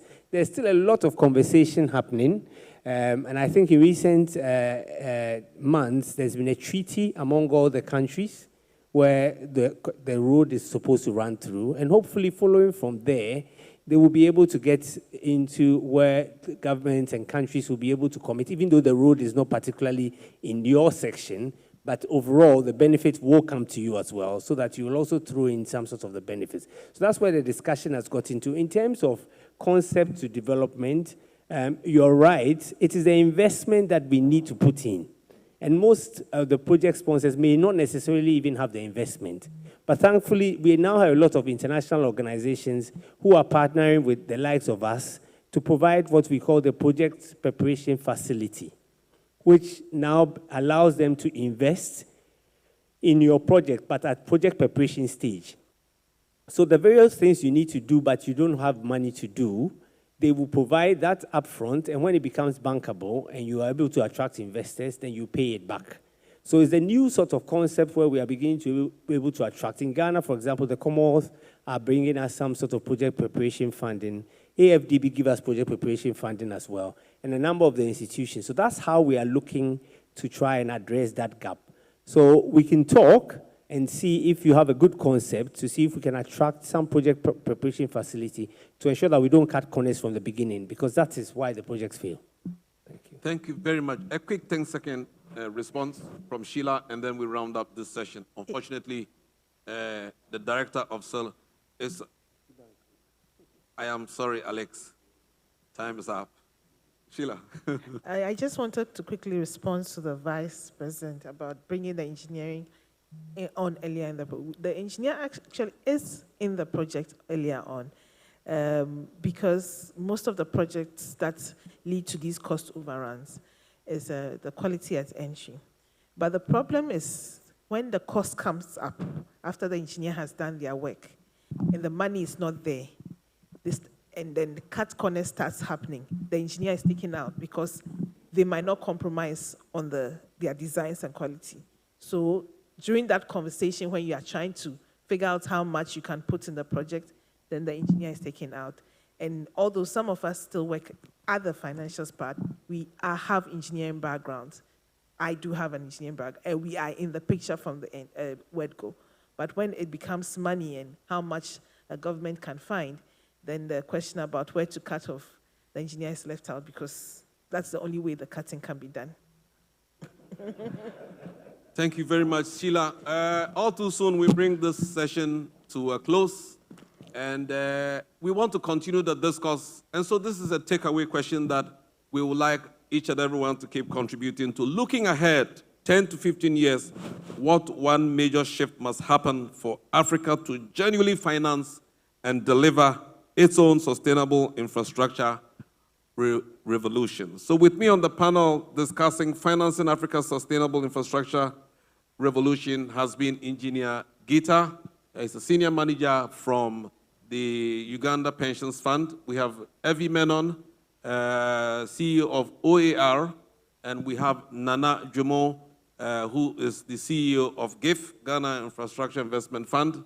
And we have the last but not the least, Sheila Enyunam Achia from the Africa Development Bank. My name is Engineer Magnus Lekan-Kwashi. I have been your moderator for this session. Thank you.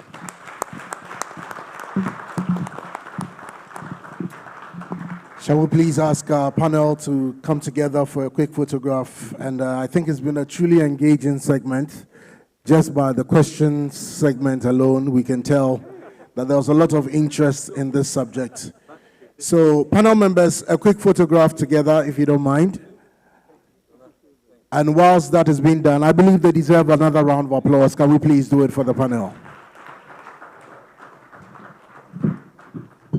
And so with that, we are gradually wrapping up on our afternoon's engagement for the very first day of our 31st Fidic Africa Infrastructure Conference. But the day is still not done. A bit later, in about a little over 2 hours, we have the opportunity of a gala dinner and awards night. But just before that, to wrap up the afternoon's engagement. Very, very key and very important. We have the launch of the Fidic Africa e-magazine, the Fidic Africa e-magazine. And so I want to invite my brother Bob to the stage to take it over and to succinctly drive us through the launch of the e-magazine.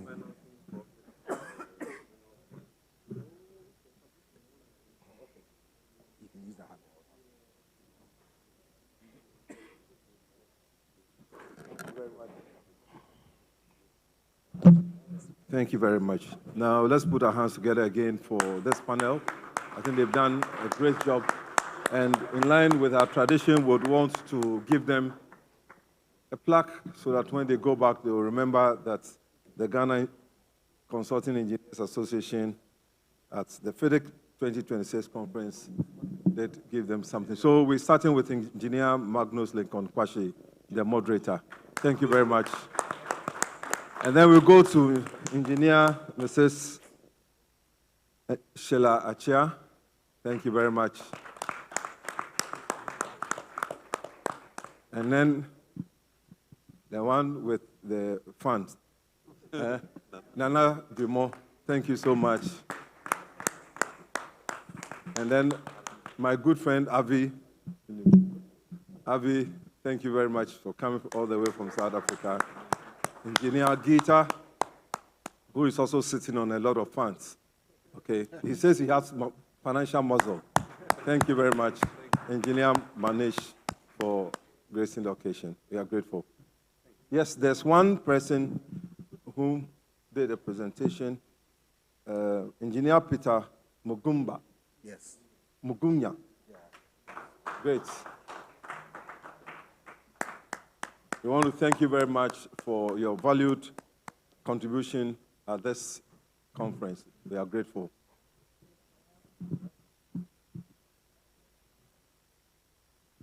Thank you very much. So we move. Can we do it together for all of them one more time? Beautiful. And so Bob is ready to take us through the launch of the e-magazine for Fidic Africa. Please welcome him.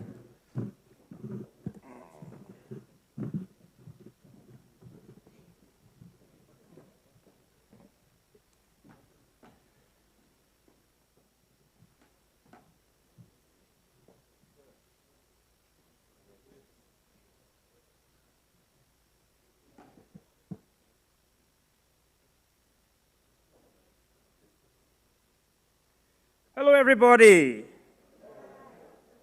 I've got Ebenezer with some slides. We'll just go to the first slide on the deck. I hope you've been having a great day so far. Yeah? And now we're going to be launching the Fidic Africa e-magazine.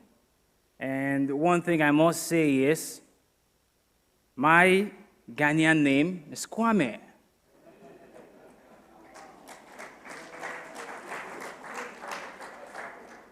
Because I was born on a Saturday. And in a few days from today, the 16th of May, I'll be celebrating my birthday. So happy birthday to me in advance.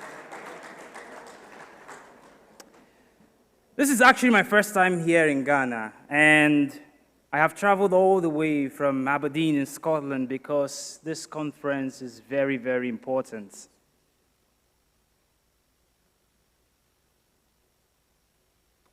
Perfect, we're just testing out the slides. So this conference is very, very important, and that is why, as part of this, I've been involved with the Fidic Africa e-magazine. It provides an opportunity for us to come and exchange knowledge on how we are trying to solve the challenges with Africa's infrastructure deficits, which is sitting at over 130 billion US dollars.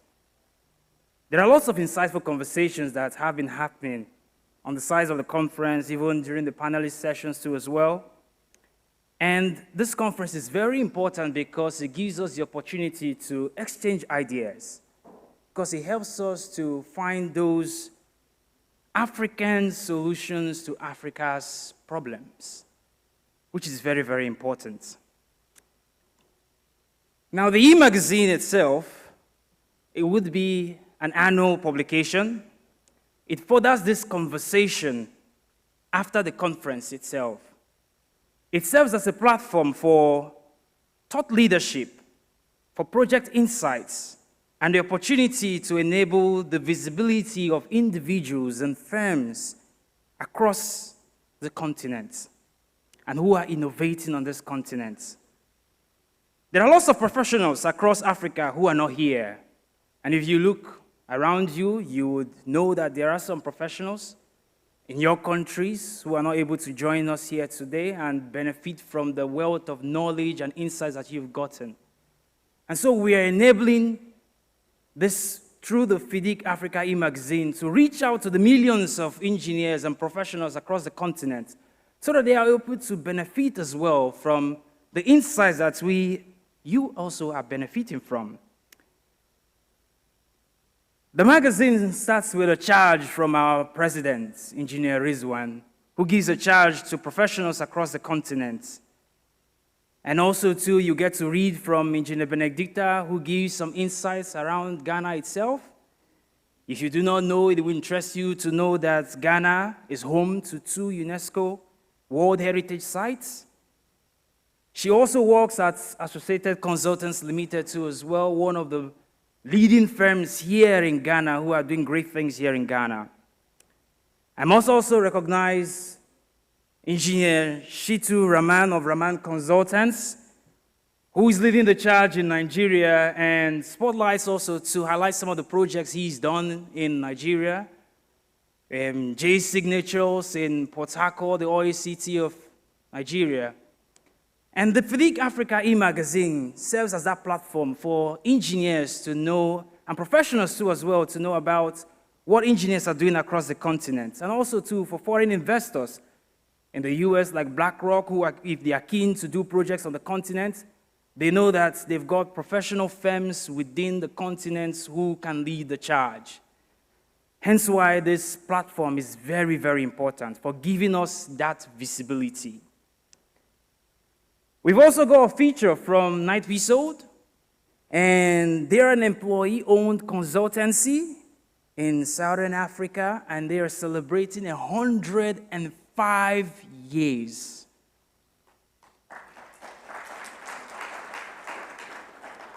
They are definitely doing something right in ensuring that firms outlive their founders. And so it's a story we should go and read and learn from those insights from what they are doing too as well.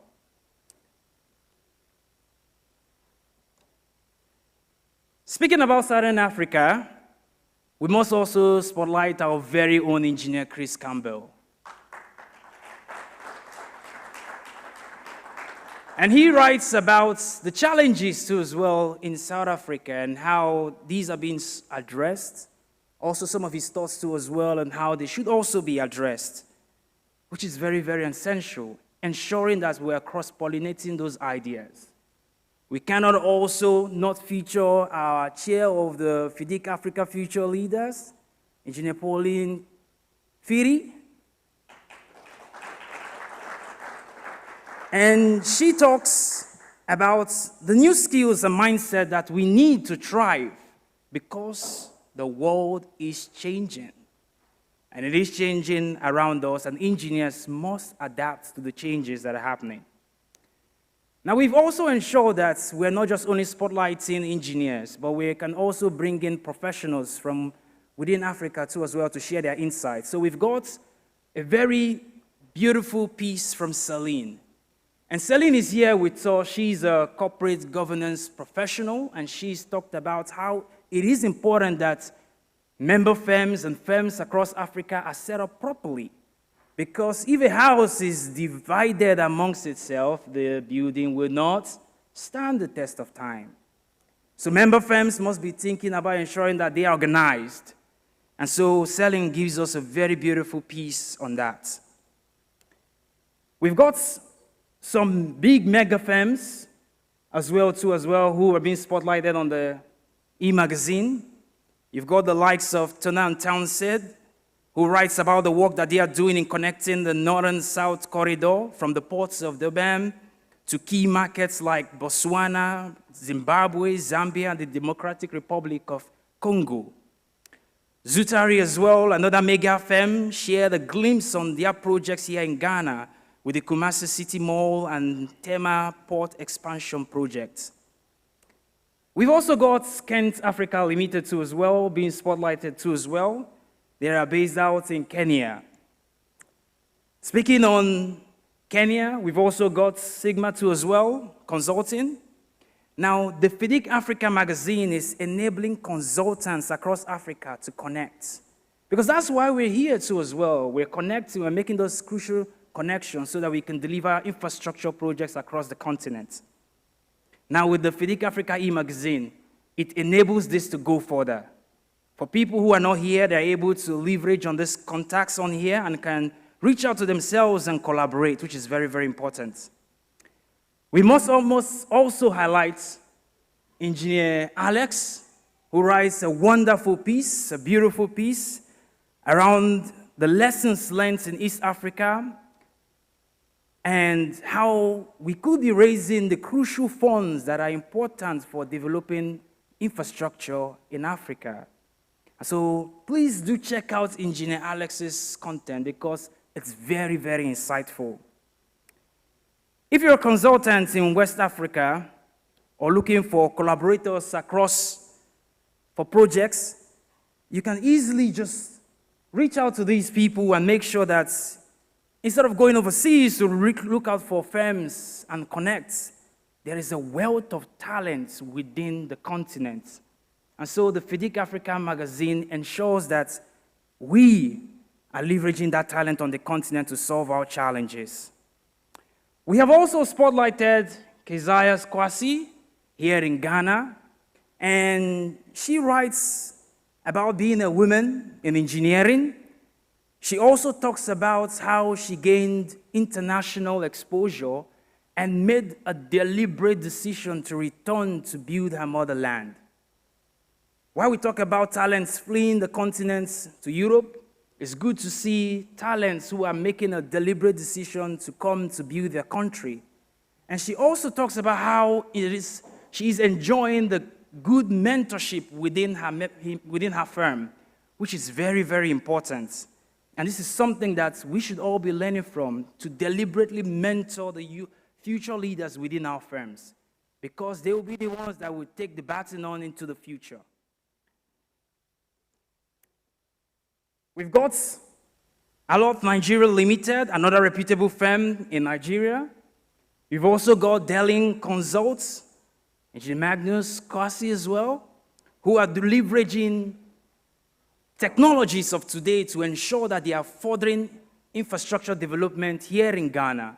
And if you go to the exhibition stand, which is outside, you get to see some of the technologies that they are also leveraging, which is key for ensuring that we are utilizing the technologies of today and tomorrow to build our infrastructure to be smarter. I must speak on the fact that AI is revolutionizing the industry and industries across the world. AI is here, and we must not be scared of it. And we must leverage on it, because the person who fails to leverage AI and the technologies that it brings, it means that you'll be left behind. If you remember, for the senior engineers who are here in the room, you probably remember back in the days when you did your training, maybe it was technical drawing with papers and pencils and doing the sketch. Today it's different. AutoCAD and the various technologies that are available today are doing great work.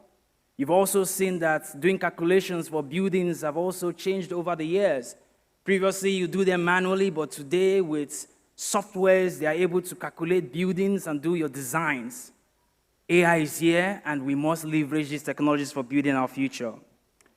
We've got some articles from AI professionals who have written towards this conference specifically, and they've talked about how we as consulting engineers on the continent should be leveraging AI and what we must do to prepare ourselves for this AI revolution that is happening around us. I must finally encourage you all to Scan the QR code that we've got on there, because we will be sending out the Fidic Africa e-magazine to every person, and we'll encourage you all to make sure that you are sharing it with your member firms, sharing it with the engineers within your firms who are not able to attend. This is completely free for everybody. I know the conference you have to pay to attend, but then with the Fidic Africa e-magazine, it is completely free. And I must thank everyone who has been very, very instrumental in making sure that this idea has come from zero to hero. And I must especially acknowledge Engineer Rizwan for having this idea and championing it, and also too with Engineer Alex, who has been a huge supporter and backbone for ensuring that this project sees the light of day. And so please could you stand so that we can all acknowledge you all for the great work in making sure that this magazine is here today. Thank you all, and God bless.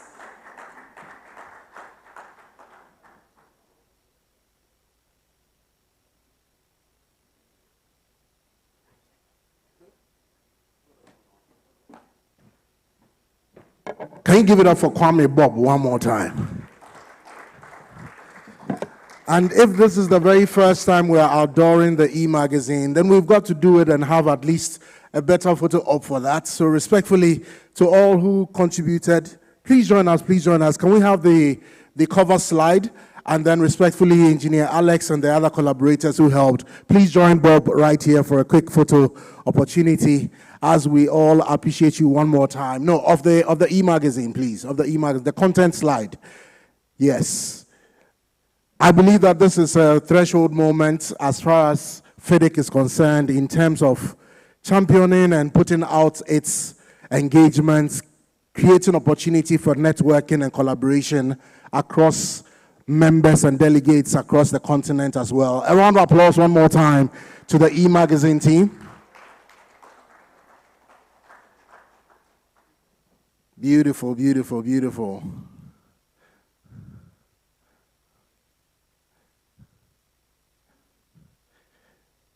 So the next time you receive an e-magazine and you see it signed Kwame Bob, you should know where he was re-Christianed.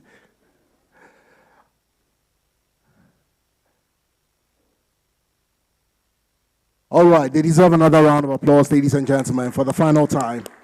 Thank you so much, thank you so much, thank you so much.